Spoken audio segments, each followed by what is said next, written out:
आपने अकबर के राजपूत संबंध के बारे में आज हम चर्चा करेंगे। एमए फाइनल फर्स्ट पेपर का जो सेकंड चैप्टर है, फर्स्ट चैप्टर जो है वो समाप्त हो चुका। आज दूसरे चैप्टर के बारे में विस्तृत जानकारी प्राप्त करेंगे, जिसके अंतर्गत अकबर के राजपूतों के संबंध के अंतर्गत आएगा कछवाओं के साथ संबंध, राजस्थान में विस्तार एवं समाधान, अकबर एवं राणा प्रताप, राजपूत मनसबदार के रूप में भगवान दास एवं मानसिंह, राजपूतों का मुगल अमीर वर्ग बनना, राजपूत राज्य 1605 से 1658 ईस्वी, जहांगीर की राजपूतों के प्रति नीति, मेवाड़ का समाधान, शाहजहां एवं राठौड़, 1654 का मेवाड़ युद्ध, मनसब एवं पदों में राजपूतों का हिस्सा। ये सेकंड चैप्टर है। Akbar's relation with the Rajputs.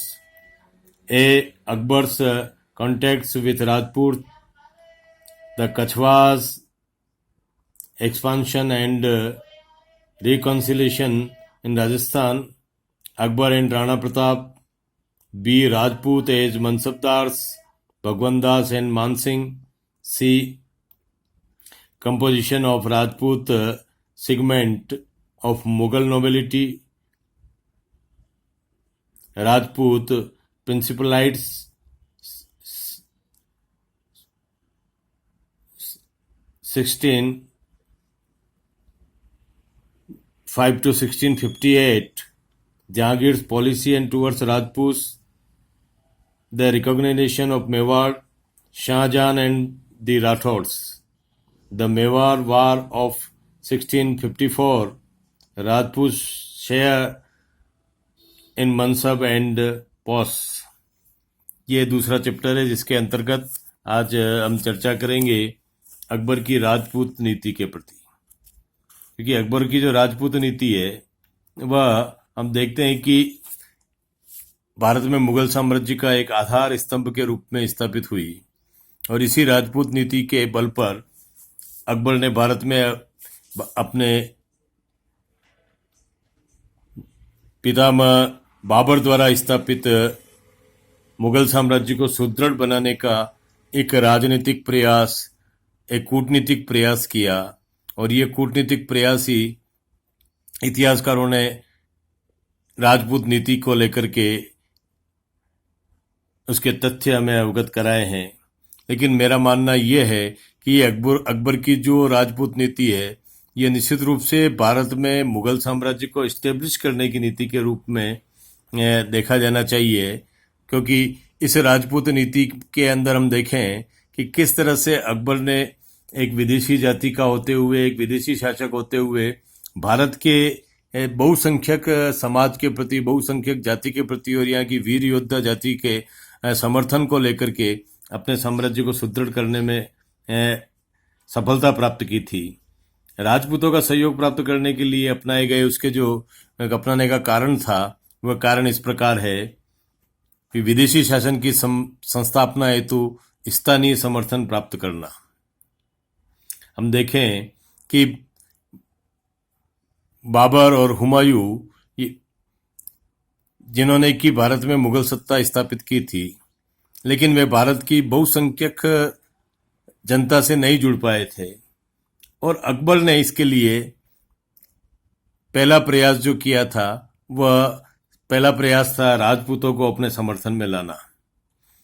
दूसरा, राजनीतिक आकांक्षा की पूर्ति।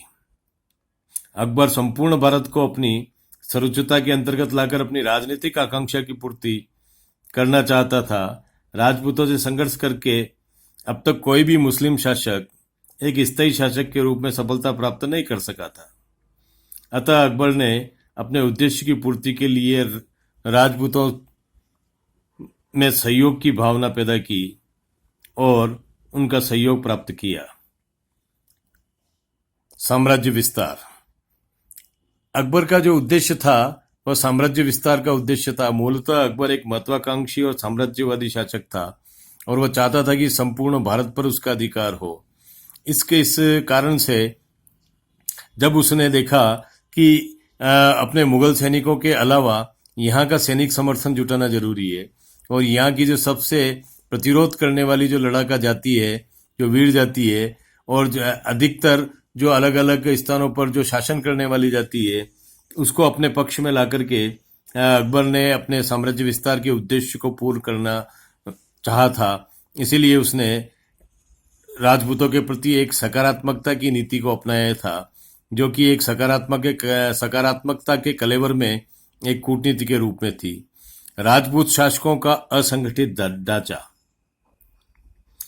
सौभाग्यवश परिस्थितियां अकबर के अनुकूल भी थी। इस समय सारा राजपूत समाज जो था वो अपने नेतृत्व विहीन था।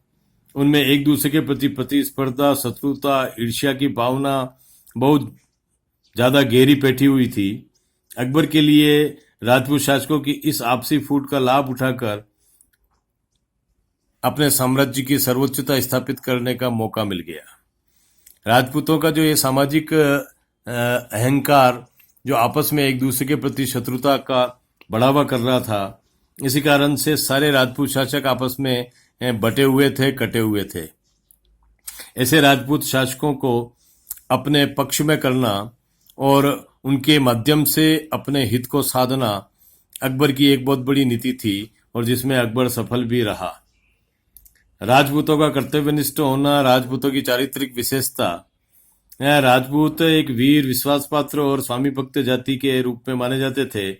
एक बार जिसका साथ देने का वचन दिया, उस वचन को पूरा करने के लिए वे अपना सब कुछ न्यौछावर करने की परंपराएं क्षत्रियों की भारत में रही थी। इसी परिप्रेक्ष्य में राजपूतों को भी देखा जाता था। अकबर को अपने साम्राज्य विस्तार के लिए ऐसे ही व्यक्तियों की सेवाओं की आवश्यकता थी। राजपूत जाति के इन गुणों से युक्त थी। अतः राजपूत जाति का जो ये डीएनए था, इस डीएनए को लेकर के अकबर की जो महत्वाकांक्षा थी उसका परवान चढ़ी थी कि राजपूतों की इस कैरेक्टरिस्टिक्स को भुना करके, उनके इसका उपयोग करके, इस चारित्रिक विशेषता का उपयोग करके वो भारत में अपने साम्राज्य की विशालता प्रदान कर सकता है। विदेशी सैनिकों का विद्रोह। मुगल शासक भारतीयों के लिए विदेशी थे। वे भी अपनी सत्ता को बनाए रखने के लिए विदेशी सैनिकों का ही विश्वास करते थे। उन्हीं की सहायता से अपने साम्राज्य की आकांक्षा भी रखते थे, परंतु यह संभव नहीं था। ये विदेशी सैनिक अपने आप को साम्राज्य निर्माता समझते थे और कभी कभी अपने सम्राट के विरुद्ध भी छोटी छोटी बातों के लिए विद्रोह का झंडा फहरा देते थे। अकबर का विश्वास था कि राजपूतों के सक्रिय सहयोग से इन विदेशी सैनिकों और नेताओं को आसानी से के साथ नियंत्रित किया जा सकता है, एक संतुलन स्थापित किया जा सकता है और उनके ऊपर जो निर्भरता है उस निर्भरता को समाप्त किया जा सकता है। इसी निर्भरता को समाप्त करने के लिए उसने यहाँ की लड़ाकू जाति राजपूतों का सहयोग प्राप्त करने की नीति को अपनाया, और राजपूतों का सहयोग मिलने से मुगलों को विदेशी भी नहीं माना जाएगा और भारतीयता से जुड़ने के लिए, भारतीय समाज में एकाकार होने के लिए भी अवसर प्रदान होगा। मुस्लिम सरदारों का विद्रोह। अकबर को सिंहासन पर बैठते ही अनेक मुस्लिम सरदारों के विद्रोह का सामना करना पड़ा था। उसमें शाह अबुल माली, शाही मंसूर, बैराम खां, आदम खां आदि विशेष रूप से उल्लेखनीय है। खान जमा तथा मिर्जा बंधुओं ने भी अकबर की सत्ता को चुनौती दी थी और विद्रोह का झंडा ऊंचा कर दिया था।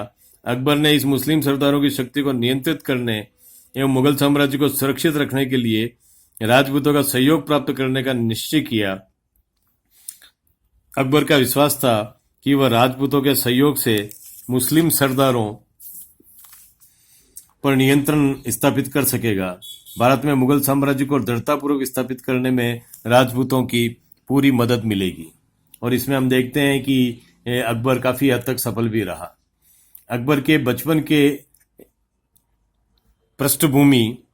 अकबर का जन्म अमरकोट के हिंदू राजा बेरिसाल के राजमहल में हुआ था, अर्थात राजपूत के घर में उसका जन्म हुआ था। उसके हृदय में प्रारंभ से ही राजपूत जाति के प्रति एक सकारात्मक भाव था, स्नेह और सम्मान की भावना विद्यमान थी। अकबर की मां हमीदा बानो प्रसिद्ध शिया फकीर मीर अली अकबर जानी की पुत्री थी, जो बड़ी उदार और सहनशील स्वभाव की महिला थी। अपनी मां के प्रभाव के कारण भी अकबर में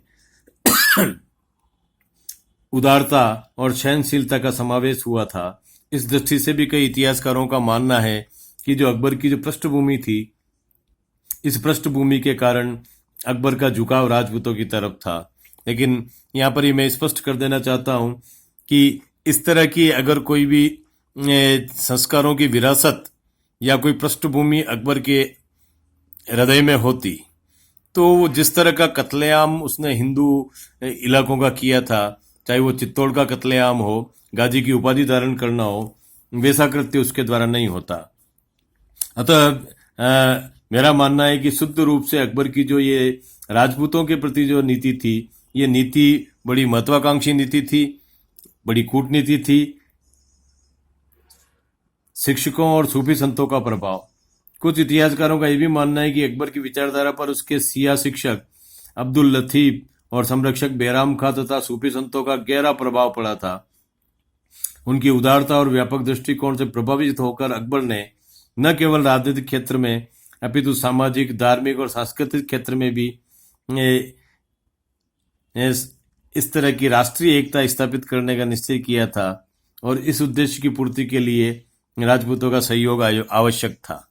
इस तरह से बहुत से इतिहासकारों ने उसे राष्ट्रीय एकता के प्रतीक के रूप में स्थापित करने की कोशिश की है।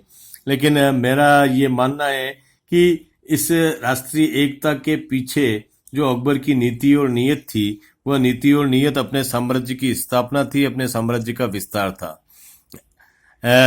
अगर इस तरह का विचार नहीं होता तो वह दूसरे धर्मों का जहां तक सम्मान करने की बात है, तो उनके अस्तित्व को बनाए रखते हुए सह अस्तित्व की नीति पर अपना यह साम्राज्य खड़ा करता। उनके साथ में वैवाहिक संबंध स्थापित करके, उनके साथ में उनके सामाजिक रिचुअल्स को अपने साथ में डाल करके जिस तरह का एक सांस्कृतिक संक्रमण का जो दौर है, वो संक्रमण का दौर हमें उस समय देखने को मिलता है, जबकि सर्वधर्म समभाव जो है सह अस्तित्व की भावना पर विश्वास करता है। इसलिए सूफी संतों का प्रभाव निश्चित रूप से उस पर था, उसके विचारों पर था। लेकिन राजपूतों के प्रति जो उसकी जो नीति है, उन राजपूतों के प्रति जो नीति है, वह एक वक्त की आवश्यकता थी, क्योंकि उस समय सब सर्वाधिक शक्तिशाली भारत में अगर कोई जाति समूह था तो राजपूत समूह था। यह राजन्य वर्ग भी राजपूत समूह में ही था। अलग अलग स्थानों पर इन्हीं राजपूतों की सत्ताएं कायम थी। तो अतः ये मानना कि राजपूतों के प्रति उसका जो दार्शनिक दृष्टिकोण है, मेरा ये मानना है कि दार्शनिक दृष्टिकोण ना होकर के ये उस समय वक्त की आवश्यकता थी, वक्त की मांग थी, जिसको भली भांति से अकबर ने समझा था और इसका उपयोग किया था। राजपूतों की वीरता हकबर भली भांति जानता था कि राजपूत तलवार के धनी है, बात के धनी है। वे अपने देश, धर्म और संस्कृति की रक्षा के लिए हंसते हुए अपने प्राणों का त्याग करने में भी हिचकते नहीं है। ये बलिदानी कौम है। समस्त हिंदू जाति के राजपूतों का सर्वाधिक गौरवपूर्ण स्थान था और अकबर ऐसे साहसी और पराक्रमी राजपूतों का सहयोग प्राप्त करके मुगल साम्राज्य को सुदृढ़ करना चाहता था। अगला है अफगानों की शक्ति को कुचलने की नीति। अकबर के समय में अफगानों की शक्ति बंगाल और उड़ीसा में काफी अपना कद बढ़ा चुकी थी। अफगान मुगलों के प्रबल शत्रु थे तथा मुगलों से सत्ता छीनने के अवसर भी तलाशते रहते थे। हम देखें कि बाबर का जो प्रारंभिक संघर्ष हुआ है, वह प्रारंभिक संघर्ष भी हम देखें कि इसी अफगान शक्ति के साथ में हुआ था और इन्हीं अफगान शक्ति ने राजपूतों के साथ गठबंधन करने का जो एक सिलसिला शुरू किया था। इससे सबसे ज्यादा खतरा, इन दोनों गठबंधन से खतरा था मुगल साम्राज्य को। अतः अकबर ने अफगानों के बढ़ते हुए प्रभाव को रोकने के लिए उसके बराबर की जो जाति थी उन राजपूतों का सहयोग मैनेज करने की कोशिश की और अफगानों का दमन उनके माध्यम से किया। तो ये एक बड़ा एक राजनीतिक पहलू है कि किस तरह से यहाँ की जो भारत की जो दो खास जातियां थी, जिसमें जो कि राज करने वाली जातियां थी, वो अफगान थी और राजपूत थी। तो स्वाभाविक था कि अगर एक अफगान शक्ति को दबाना है तो दूसरी शक्ति जो है उसको अपना मित्र बनाना पड़ेगा।